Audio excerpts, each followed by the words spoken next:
installations that partially stand proof of the area's crafts and, of course, of the Bukovina locals' way of life. Each microzone has a life of its own. So as part of the village museum, you can even visit a pottery workshop, but also a local pub, a little church which is still functional, a school and such like. Since it is one of the youngest museums, we have opened nearly half of the surface area that was mentioned in the final stage of the project, 2.2 hectares or thereabouts. Yet that area is very hospitable for the essence of the Bukovina village.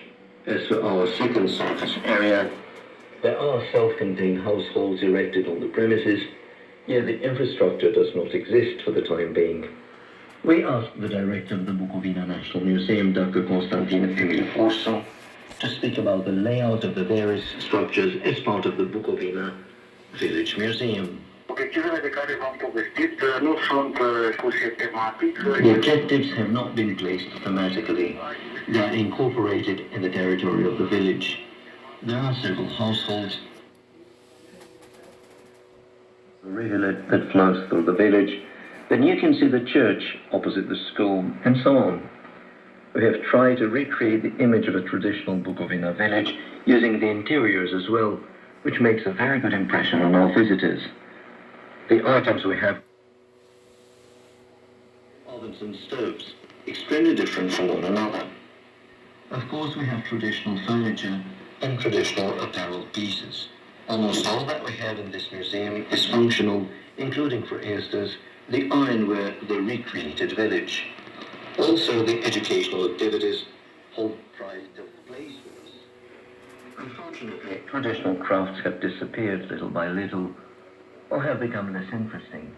We have gone at all lengths to the best of our abilities to gather as many children as possible. The R5000 seems to sound a little bit better, actually. The ropes of a certain craft. Now I think about it. Yet there's more to it than that. Especially on AM. We've been meaning to get them to understand what the creation of a traditional object means. Throughout the year, on the premises of the Bukovina Village Museum, all sorts of events are being staged. They promote the craftsmanship objects, traditional art in general, but also the simple and clean way of life of the Bukovina village. The director of the Bukovina Village Museum, Dr. Constantin Emil, once again. The largest number of visitors we have is drawn by the event themed 8 people come to the fair. It is a different kind of fair. It doesn't only have traditional products. It also has music and stylized traditional products. It has been spoken of a lot, and people still talk about it. The embroidered peasant blouse, that is. The traditional embroidered blouse has been center stage in the world of fashion. Yet we can equally speak like that about jewels. Visitors can also find household items, mugs, plates, and such like. Very many visitors have turned up to place orders, for instance, for pottery in a guest house, for jewelry shops, for leatherware, and so on.